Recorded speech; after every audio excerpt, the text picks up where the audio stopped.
Magandang araw, welcome back po. Dito po magkukwentuhan muli tayo ng mga kwentong politika at bibigay po natin ang ating mga komento patungkol sa nangyayari, kaganapan sa politika sa Pilipinas at sa pagkakataong ito pag-uusapan natin yung atras abante, urong sulong na mayorya at ngayon naman binawi ang imbitasyon para humarap sa Di Umano'y Blue Ribbon Committee sa June 4 ng 18 Marines sa pinagmamalaki nila Amy Marcos at nila Baligod.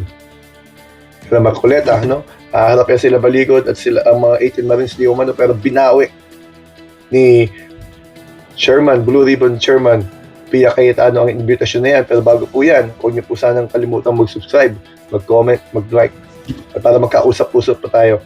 Sana rin po panoorin niyo po ibang video katulad lamang yung pinaliwanag ko yung senaryo na na pwede palang magkaroon ng acting Senate President dahil walang numero minority, hindi makaboto ng 13 pero kayang mapatanggal si Alan Cayetano. At yan ang dahilan siguro kung bakit ayaw umatin niya sa sesyon, binoboycott ng Senado. Balik po tayo dito sa usapan natin. Matatandaan po natin ang majority block ngayon.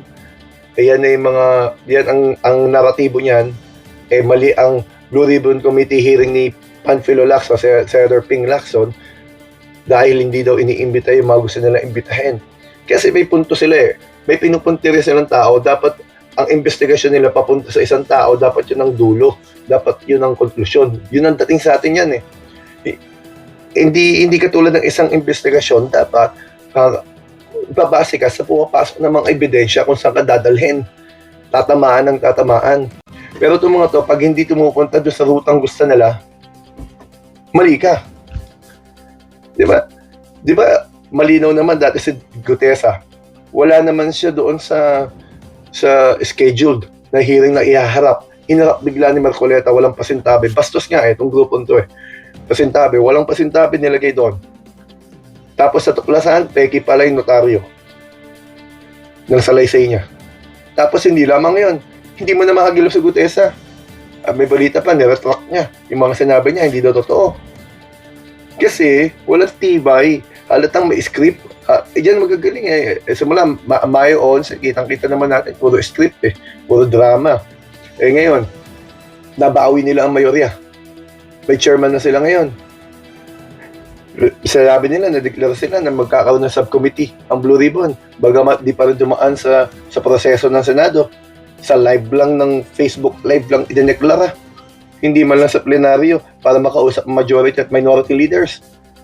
Basta nagdeklara lang. Parang ang plenaryo niya ngayon yung Facebook live ni Alan Cayetano. Doon lang siya, gusto niya kasi doon nagsasalita, wala makakasagot sa kanya.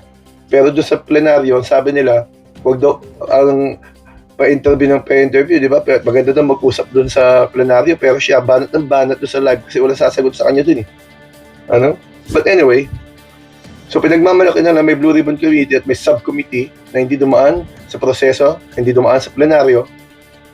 Pero ngayon, ano nangyari? Ang pinapakita nila dyan malalaman na daw ang katotohanan, ipalaharap nila 18 Marines na hindi naman pala 18 Marines, yung marakaramihan doon pala hindi Marines at yung iba naman yung mga tanggal sa serbisyo. Ang sabi finally makikita na natin ang totoo, etc. Kasi may gusto nga silang ipunto may gusto silang puntiryahin. Tapos bawi Pia Cayetano, kanina nag-release ng kanyang withdrawal ng invitation. Hindi na daw tutuloy sa June 4 ang 18 Marines at maging si Baligod. Ang kakatuwa doon, di umano, sinisisi ni Baligod ng minority. Bakit mo sinisisi ng minority ang chairman nyo nag-atras sa inyo? Di ba? Dahil di natin alam, di sila pumapasok sa session Wala tayong alam sa dahilan nila. Siguro nakita nila, pahina o yari tayo dito o kung ano man. Atras sila ngayon. Kasi yan ang laro. Yan ang laro ng mayorya ngayon. Atras abante, urong sulong. Hindi alam kung ano dapat gawin kasi nga nangangapa. 11 sila ngayon kasi isa nakakulong, isa nagtatago kasi may warrant of arrest. Puro criminal Puro may kinakasabot ang mga kaso. Hindi man pa sila convicted, pero pwede naman silang humarap para patunayan ang kanilang innocence. At kapag nangyari yun, napatunayan, acquit sila, edi tapos. Hindi pa nga sila totoong kriminal, pero meron bintang sa kanila na sila isang kriminal. Kailangan nilang harapin. Hindi pwedeng ganyan. Isipin niyo po itong grupo ng mga DDS na to pumasok sa Senado 2019, kagulo-gulo na, katatapang, laging matapang, pero pag pinuna mo, gaslight, puro pabiktima, puro paninisi, puro pinupuntirya sila, mga iyakin, takbuhin, mga kala mo kababait na walang pananagutan sa batas, meron niyang kaso hindi kailangan mong harapin, patunayan nyo na lang na may hina ang kaso, panalo ninyo. Yun lang naman yun Ang iba nakakasuhan di ba? Kung sino-sino tinatamaan Sabi nyo noon, bakit wala pang nakukulong? Yung kinulong si Bong Revilla, hindi sapat.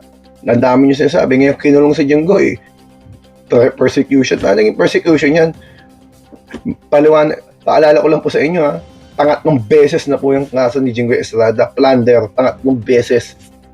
Pangatlong beses haka-haka pa rin. O sa pagkakataong ito, posibleng haka-haka pa rin. Ipanalo niya ulit. Kaso na napanalo naman niya yung nakarang dalawa Kaya nga nag-senador ulit siya Wala namang problema doon Pag naipanalo niya, tama siya. Pero kailangan niya harapin. Tinarap naman niya ngayon, tama yun. Pero itong ginagawa nila Alan Queta, na ginugulo ang sistema, dahil sa kanilang naratibo na sila ay biktima, inuusig, pinipersecute. Paano mo ipe-persecute? Kayo nga majority. Ang minority nga ang una sa tao, kaya hindi ka mapalitan. Mahina ang argumento ng mga to, at ngayon nga itong Blue Ribbon Committee na magiging kasantapan sana nila para idiin ang mga gusto nilang idiin, atrasabante naman sila. Bakit? Hindi natin alam. Kayo, baka alam ninyo. Comment niyo po dyan, mga idea ninyo. Bakit kaya biglang inatras ni Pia Cayetano yan?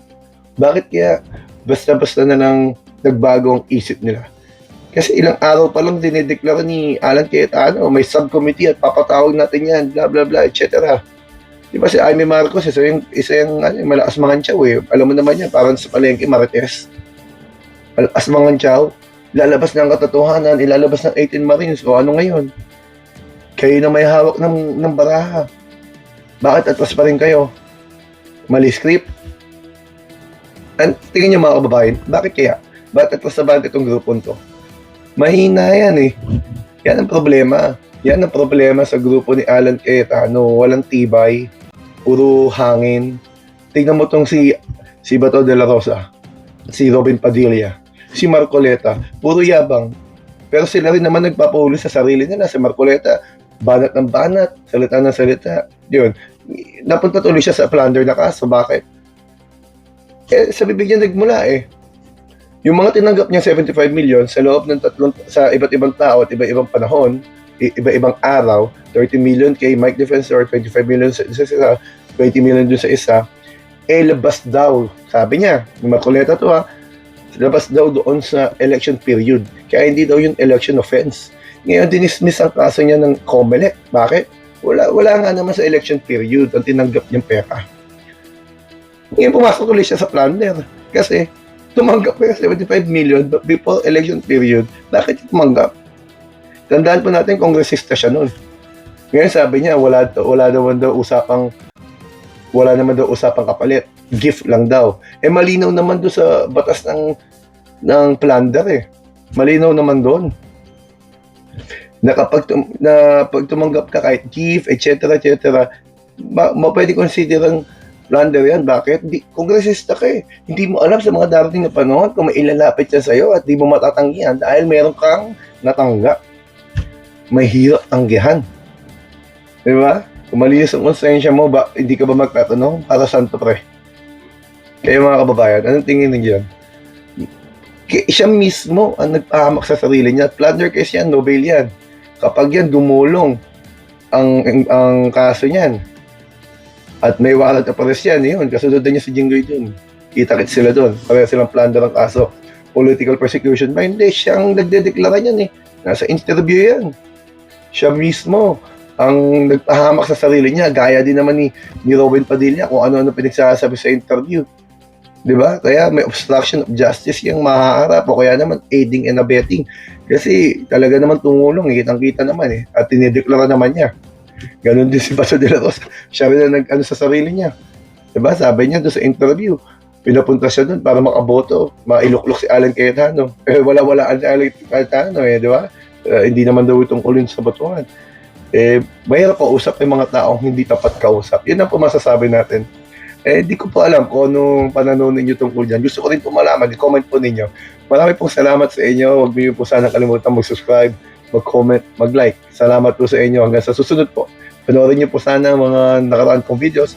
Marami po akong pinaliwanag doon. Marami pong salamat sa inyo.